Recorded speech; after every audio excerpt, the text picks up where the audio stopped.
اهلا وسهلا بك يا رب. اهلا بك يا استاذ محمد، ميرسي لحضرتك. الحمد لله. مبدئيا كده، هو الانترنت مفيد ولا مضر؟ لان البعض شايفين ان له فوائد وله اضرار. صحيح، هو اغلبيه الاشخاص بيرجع لحاله استخدامهم. يعني مثلا لو كان استخدامنا ترفيهي زياده عن اللزوم فساعتها بيبقى مضر، لكن ما فيش مانع من استخدامه ترفيهي. كويس. في ناس تانية بيبقى بالنسبه لضرر الانترنت يعني ممكن بيلهي عن الصلاه، بيلهي عن العمل، بياخد حيز كبير قوي من اليوم، بيبعدك عن الحياه يعني العمليه نفسها وبيعيشك ممكن حد يفتح مواقع غير مقبوله. يعني يعني هي المعلومه دي مش عايزين نقولها لان هم معروفه. وبمناسبه الموضوع ده يعني كان في يعني من بعض الاشخاص كانت بتسال هل يعني ممكن نقفل اصلا المواقع نحجبها بشكل عام. فالرد على الموضوع ده ان هو حتى لو اتقفلت الشباب عندنا برضو كان عندهم طرق اخرى يقدروا يوصلوا بيها للحاجه. فانت عارف اللي هو الممنوع مرغوب. فيبقى الكنترول يبقى كنترول شخصي اكتر ما يبقى كنترول دوله او مؤسسه. يعني حتى في بقيه الدول العربيه محجب عنهم المواقع، لكن في عندهم طرق عن طريق البروكسيهات ويعني طرق علميه معينه بيقدروا يخترقوا الموضوع دوت ويقدروا يشتغلوا بشكل عام. يعني وبعدين يعني حتى لو سافرنا دوله ثانيه ما انا هقدر، ما عندهاش مثلا السكيورتي ده، هقدر ان انا اتصفح واعمل اللي انا عايزه. تمام. بس فيعني دي من ضمن سلبياته اللي بتحصل كتير قوي. طيب سرعه الانترنت، يعني في ناس يقول لك ايه 218 وايه 256 ولا هو 512 1 ميجا، يعني ايه الحاجات دي؟ يعني ايه؟ هو بدايه الانترنت عامه يعني كان عندنا يعتبر في مصر كان في 1996 كان بدايته حاجه اسمها دايل اب، اللي هو 0 و3 سبعات والارقام اللي احنا عارفينها دي. تمام. وديت المفروض السرعه القصوى بتاعته تبقى 56 كيلو بايت. 56 كيلو بايت دي يعني طبعا ما كانتش بتحصل في مصر، يعني كان 4 و3 كيلو بايت وكده. احنا بنتكلم على الحقيقه يعني. تمام. بعد كده حاجه اسمها اي اس دي ان، اللي هي يعني من 64 بقى ل 128 ل 256 ماكسيموم. تمام. بعد كده ابتدت بقى الدنيا تتطور شويه وبقى اي دي اس ال بقى هو الحاجه الشائعه. فابتدت يعني السرعات تتداول من اول 56 وانت طالع 512 1 2 3 4 وهكذا، يعني التسلسلات التدريجيه 8 16 والكلام ده. بس في طبعا انواع ثانيه من الانترنت العالم كله طبعا بيشتغل بيها واحنا لا. اللي هي اسمها الفايبر اوبتيكال. طب احنا هنروح الفايبر اوبتيكال، بس خليني برضه اتطرق لل 512 ميجا ده ال 512 دي يعني ايه برضه؟ طيب بص حضرتك، السرعه بتقاس بالكيلو بت. يعني الكيلو 1024. تمام. كل 1024 بيساوي ميجا، كل 1024 ميجا بتساوي جيجا وهكذا. يعني 1024 بت بتساوي كيلو، 1024 كيلو بتساوي ميجا، 1024 ميجا بتساوي جيجا، 1024 جيجا بتساوي تيرا. يعني الساعه فيها 60 دقيقه، الدقيقه فيها 60 بالظبط. يعني هي دي يعني المعادله الحسابيه بتاعتها 1124. فكل ما تزيد الرقم ده نفسه، كل ما يزيد كل ما سرعه الانترنت تبقى زايده. هنا بقى سلبيه كبيره جدا عندنا هنا في مصر مش موجوده في الدول كلها. الا وهي حاجه خطيره جدا، ان احنا يعني شبه بيضحك علينا شويه لما اجي بقول 1 ميجا فانا ما بشتغلش 1 ميجا. ما ده لسه عايز اقوله لك. تمام. لما اجي اعمل داونلود بتتكشف عندي الامور دي. صحيح. حضرتك بتشتكي منها وبقيه الناس بتشتكي منها، ودي طبعا يعني حاجه كبيره جدا. يعني احنا المفروض يعني نبقى الكابلات اصلا عندنا في مصر، فالمفروض نبقى من الدول اوريدي. يعني احنا كيوزر بنستخدم الفايبر اوبتيكال، ده ما بيحصلش حتى لو بنستخدمها يعني عن طريق البيزنس او الكلام ده، ما بنستخدمهاش غير الشركات بس، والتكلفه بتاعتها عاليه جدا. ده كمان احنا مقارنه كمان الاسعار بتاعتنا بالدول الاخرى يعني مقارنه فظيعه. مقارنه فظيعه. يعني حضرتك مثلا احنا خلينا بقى نروح على الدول. عرفنا الاول على الفايبر اوبتيكال. تمام. نعرف ايه هو الفايبر اوبتيكال؟ هو عباره عن يعني زي كيبل او طريقه نقل البيانات بس عن طريق الالياف الضوئيه. تمام. بتشتغل عن يعني عن طريق معالجات وتكنولوجيات ثانيه عن طريق الكهرباء والكلام ده، فتبقى سرعاتها عاليه جدا. ما بيخاطبش زي مثلا السلك اللي هو يعني الطبيعي بتاعنا او الكلام ده اللي هو 10 100 مثلا. لا، هو بيتكلم من اول 100 1000 10000.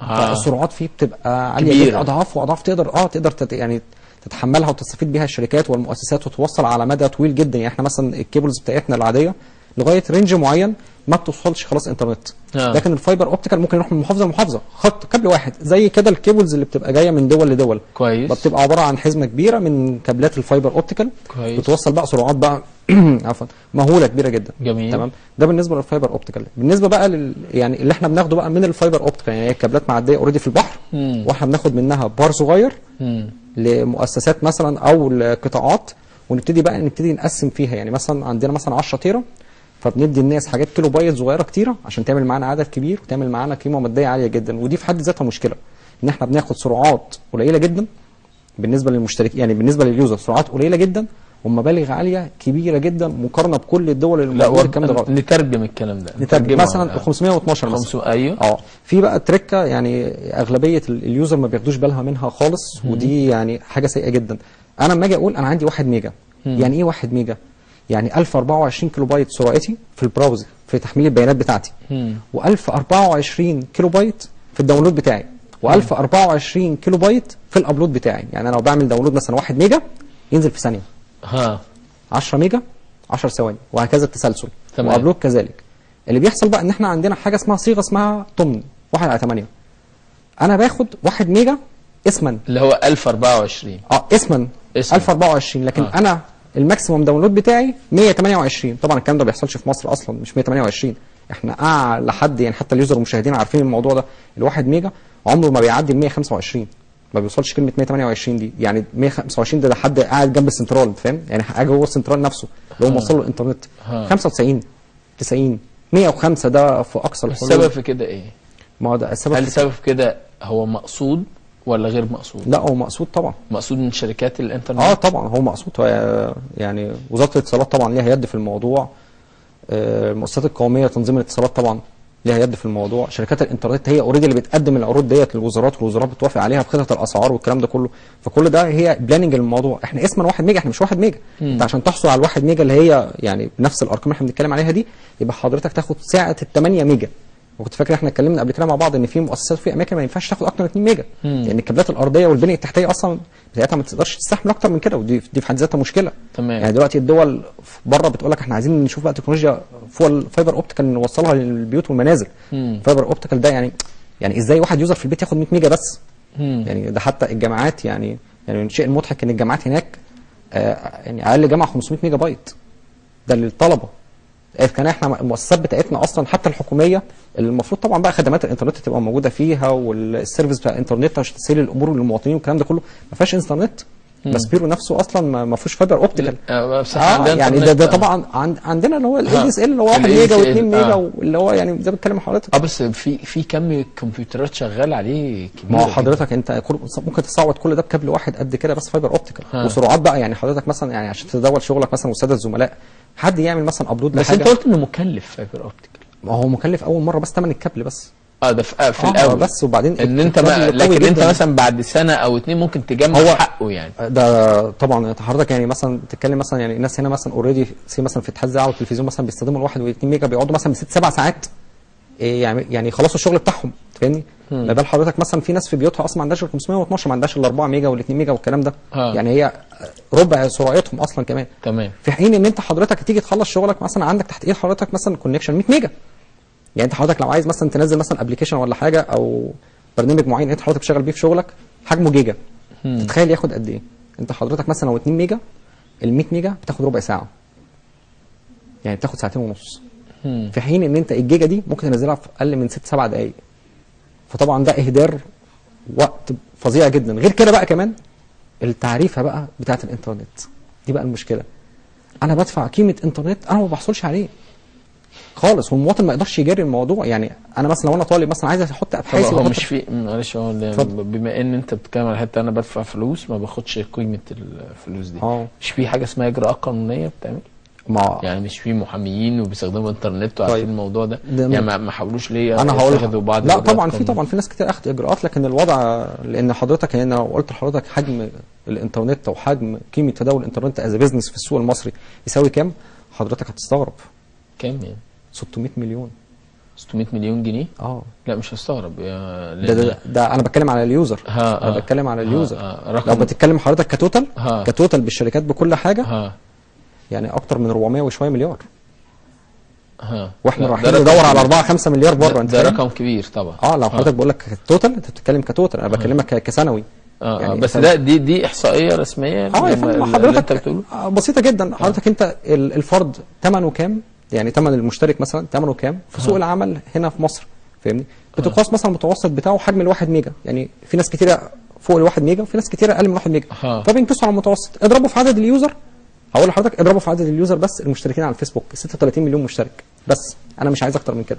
شوف هيطلع حضرتك كام؟ لا 36 مليون مشترك مش في مصر. لا مصر، لا حضرتك احنا اكتر كمان. لا مصر 66 مليون. لا يا فندم 36 ده احصائيه الفيسبوك نفسه. الاحصائيه ما ده احصائيه الفيسبوك نفسه. حضرتك لما تيجي تخش تعمل بس ده على حسب، ممكن واحد يكون عامل له 10 اكونت يعني. لا ماشي اوكي، هتطير منهم يعني 6 مليون تمام. في كام واحد بقى في مصر بيستخدم انترنت وما بيستخدمش الفيسبوك او ما عندوش، مش عايز الكلام. فاهم؟ هتلاقي المعادله بتوين. اضربهم بقى في متوسط السعر ده هيطلع حضرتك نفس الرقم ده. يعني احنا كده لغينا الشركات والمؤسسات اللي هي المؤسسه الواحده ب8 مليون مشترك. بس ما تنساش ان ممكن يبقوا 5 6 في نفس البيت على خط واحد شغالين. ما هو يا فندم ما هم هقول لحضرتك تمام. فانا مش اول حاجه اول حاجه دي نقطه سيئه جدا بالنسبه للشركات، ان اصلا السعه عاليه فما يقدرش كل واحد يجيب انترنت منفصل. غير ان احنا مقارنه بين التعريفه بتاعتنا والتعريفه اللي بره. يعني حضرتك العروض مثلا في انجلترا النهارده، وده على الصفحه الرسميه بتاعت الشركات اللي هناك زي شركات المؤسسات العالميه بتاعتنا احنا، تمام، احصل على 15 ميجا انترنت زائد مكالمات، عشان طبعا هم عندهم بادجت مكالمات اسبوعيه مجانيه والكلام ده كله. 15 ميجا واحد على واحد، 15 ميجا داونلود، 15 ميجا ابلود، 15 ميجا براوزنج، تمام. 15 في بالظبط كده، الله ينور على حضرتك. ب 24 في 15 دي كمان ليها رقم، يعني ليها رقم حلو كده، تمام. ب 2 استرليني. بص بقى حضرتك اتخضيت ازاي؟ 2 استرليني ده غير المكالمات المجانيه الشهر. والله يا فندم يعني ده يعني الساده المشاهدين ممكن يخشوا حتى يعملوا سيرش على جوجل على الموضوع ده. ده حتى السعوديه دلوقتي خلاص بقوا 30 ولا 40 ميجا اوريدي ب 47 يعني ده رقم كده يعني. انت فاهم حضرتك؟ وبعدين 2 استرليني ده حضرتك بتتقاس باليونت، يعني 2 استرليني 20 جنيه مصري. هي المقياس بتاعها 2 استرليني 2 جنيه مصري. فهمت؟ بتتقاس باليونت. انا بقى بدفع مثلا مثلا يعني انا عشان اعرف استخدم شغلي كويس عندي 8 ميجا، بدفع طبعا رقم كبير جدا وما عنديش 8 ميجا. انا عندي اللي هو في مجمل 1 ميجا. طبعا الشباب بقى اغلبيتها طبعا اللي بيعمل ابحاث وبيعمل ريسيرش واللي عايز ينزل حاجه ترفيهيه، وده مش عيب يعني. انت تنزل حاجه ترفيهيه ولا تلعب جيم او الكلام ده، دي حاجه مش عيبه. طبعا انت بتفضل قاعد قدام الجهاز. ما انت هي المشكله لما تيجي انت تقول انا عندي النت بطيء، فتتصل بالشركه يقولوا لك افتح ياهو، خش على الجيمز، اعمل داونلود، الرقم اللي قصاد حضرتك كام، فتقول له الرقم كذا، فيقول لك لا كده انت تمام. هو الشركه بالنسبه لها عندها أنا مثلا انا تمام ازاي يا جماعه وانا 512؟ ده هو الشركه عندها بالنسبه لها مثلا لو انت بتحصل على فوق ال 51% من حجم الانترنت اللي هو المفروض هو بيديهولك، يبقى انت كده كويس. يعني انت مثلا 1 ميجا فانت الماكسيمم بتاعك 120، هو المفروض 128 بس احنا بنقولها 120 لان في حاجه اسمها باكيت لوست، في باكيت بتضيع في النص طبعا من مشاكل ما بين السنترال وما بين المستخدم وما بين الاجهزه وما بين السلوك وما بين الشركه والكلام ده كله. فانت لو حصلت على 70 80 يقول لك يا فندم هو الافرج بتاعه اصلا من 60 ل 90، فانت كده انت كويس جدا. طب انا في 60 كيلو بايت ضايعين عندي يا جماعه، عندي باكيت لوست يا جماعه، عندي نويز. طبعا بقى الشركات يعني من كتر طبعا الشكاوي ابتدت تجيب كول سنتر يتحمل بقى ايه غضب المستخدمين، يصب فيهم. هو بيدفعوا لهم فلوس عشان خاطر كده، يتحمل ثمن المستخدمين. طبعا ما بيصلحوش حاجه وما بيعوضوش، ودي طبعا لان هم متحكمين اصلا في سوق الانترنت. في حضرتك اعمل اللي انت عايز تعمله. هو في الاخر مش هتحصل على انترنت، يعني لو انت وصلنا المشكله مش هتحصل على انترنت، ومش هتحصل على انترنت مني او من شركه ثانيه، لان في قوانين معينه. لو احنا وصلنا لنقطه معينه واخدت الكانسليشن بتاعي والكلام ده خلاص، او مش عايز اشترك معاكم ومش عايز ادفع لكم نفس القيمه او الكلام ده. هنا السؤال بقى اللي بيطرح نفسه، شركات المحمول برضو عامله انترنت. هل في اختلاف ما بين الانترنت ده والانترنت؟ هي بتعتمد على انترنت الهواء، يعني هي عندها الاجهزه بتاعتها البث الهوائي، فهي بتعتمد على قوه الشبكه بتاعتها. هو يعتبر هو بس طبعا شركات المحمول التعريفه بتاعتها اعلى بكتير عشان هي مقدمه لك خدمه يعني تتجول مجال الانترنت، تمشي من برغم ان الدول اصلا اوريدي بره حضرتك وماشي في اي مكان في الشارع بتلاقي فيه انترنت وايرلس موجود بسرعه عاليه جدا ومجاني يعني ومجاني اصلا يعني اي حد في اوروبا والله يا فندم ممكن يتاكد من المعلومه دي يعني. مش وبلاش اوروبا، اسيا عندها اعلى انترنت في العالم، لدرجه ان هي عندها حاجه اسمها انترنت 2 دلوقتي، عندها انترنت كلوز مقفول عليها ولا حد بيقدر يعني يخرج من عندها ولا حد يقدر يخش من عندها. يعني موضوع الهاكينج ما بينك وما بين اسيا او موضوع التورط دوت، لا هم عندهم سرعات عاليه جدا اكتر، يعني بيوصل للمشتركين اكتر من 600 700. اقوى هاكر بيبقوا من اسيا فعلا. دي حقيقه. اسيا وروسيا والمانيا من اقوى يعني الدول اللي في العالم بعد كده، يعني في الترتيبات الاخيره امريكا يعني تمام مش اللي هي قويه. فدي حضرتك يعني المشاكل طبعا اللي بيعاني منها طبعا الشباب عارفين والمؤسسات عارفين. يعني انا اتمنى والله المشاكل دي تتحل او حل حتى يبقى يعني. احنا عرضنا على الوزاره والله حلول بسيطه جدا يعني ابسطهم، لان طبعا الموضوع داخل فيه بنيه تحتيه، وما تيجي تتكلم مع حد في الوزاره يقول لك وتكاليف واحنا هنعمل وان شاء الله والفتره الجايه والكلام ده، والموضوع احنا عارفين ان هو هياخد وقت، هياخد تكاليف كبيره، بس في نفس الوقت يعني ده حق الناس. يعني اوريدي انا بدفع ثمن خدمه عاليه جدا وانت بتربح ارقام كبيره جدا فاهمني. فحتى ابتديها بمحافظه واحده وبعد كده توظف في المحافظات. طبعا في محافظات اصلا ما عندهاش حاجه اسمها انترنت اصلا، وما عندهاش حاجه اسمها موبايل ودي حتى حقوق الانسانيه. انت عارف حضرتك 512 ده اتلغى من العالم، لا يصلح للاستخدام الادمي. ال 512 اللي هو 1 على 1 يعني الداونلود ب 512. 128 اتلغى من هنا برضه، ده خلوه 512.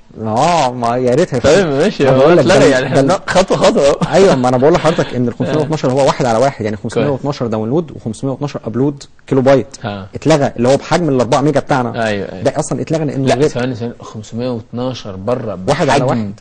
ما هو 1 على 1 يا فندم، ما هو بياخدش منك اصلا باندوتس، هو بيديك حقك بالظبط، بيديك حقك ولازم يديك حقك. لان انت لو زعلت يعني هتقول في حاجه اسمها وورد اوف ماوس للماركتنج، هتقول لاصحابك وهتقول للناس اللي حواليك وهتقول لجيرانك وهتقول للناس، فهم كمان برضو هيبطلوا ان هم يشتركوا مثلا مع المؤسسه او الخدمه دي. لازم يديك حقك.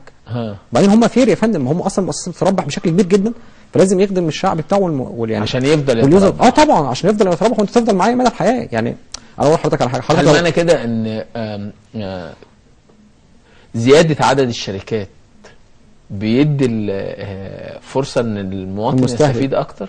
دي حاجه طبعا، بس طبعا هو يعني الشركات يعني الكبرى مش مديه فرصه لاي شركات ان هي تخش المنافسه. طبعا يعني في حوارات ما بينهم وما بين بعض واتفاقات ما بينهم وبين الوزارات والمؤسسات ان ما فيش شركات تخش، والا كان زمان يعني كان عندنا اكتر من 30 40 شركه زي الدول الثانيه الخارجيه، يعني عندها اكتر من 30 40 شركه وكل شركه بتحاول تدي اوفر. يعني تلاحظ قلت لحضرتك العرض بتاع انجلترا في زائد مكالمات في الويك اند كمان مجانيه. يعني بص هو مديك بونص ايه؟ يعني مديك ال 15 ميجا في الشهر ب 2 استرليني زائد الويك اند مكالمات مجانيه على الخط اللي هو الخاص بحضرتك. يعني شوف درجه الاوفر وصل لغايه فين. معنى كده ان في حد تاني بيدي 2 ميجا ب 15 سوري بيدي 15 ميجا ب 2 استرليني تمام، بس من غير مكالمات. يعني التنافسات. بس طبعا المؤسسات الكبرى اللي عندنا عشان هي طبعا احتكار للسوق مش عايزه تسيب فرصه. لا ما هو لازم فكره الاحتكار دي يتم القضاء عليها نهائيا، لان ده هلاك على المواطن المصري وزياده ازمات وضغوط، والضغط يولد الانفجار، واحنا مش عايزين انفجارات تانية في البلد. يعني لان المواطن لما بينفجر بنلاقي ازمات في الشارع، واحنا مش عايزين، احنا عايزين البلد تستقر، عايزين نتحرك بشكل مدروس للامام، عايزين نطور نفسنا ونطور بلدنا. في نهايه اللقاء تحب تقول ايه؟ انا احب اقول والله يعني للوزاره والمؤسسات يا ريت يعني يراعوا ربنا فينا احنا كيوزر يعني، والمؤسسات الحكوميه طبعا في الاول يحاولوا ان هم يدخلوا لهم خدمه انترنت كويسه جدا عشان خاطر يقدروا يدوا سيرفيس للشعب بشكل كبير جدا، ويحاولوا ان هم يعني يشوفوا فرصه بقى في يعني يسمعوا اراء الشباب، يسمعونا، يبتدوا يتقبلوا مننا اقتراحاتنا والكلام ده كله، عشان يعني ما يحصلش يعني ثوره نسميها ثوره انترنت عشان خاطر ناخد حقنا بس. بشكرك جدا على وجودك رامي اسحاق، استشاري نظم معلومات، ودايما بنستفيد منك. ميرسي يا فندم، بشكر حضرتك وسط البرنامج الكبير والساده المشاهدين. شرفتنا يا رامي. في نهايه اللقاء باكد على كل ساده المشاهدين ان احنا محتاجين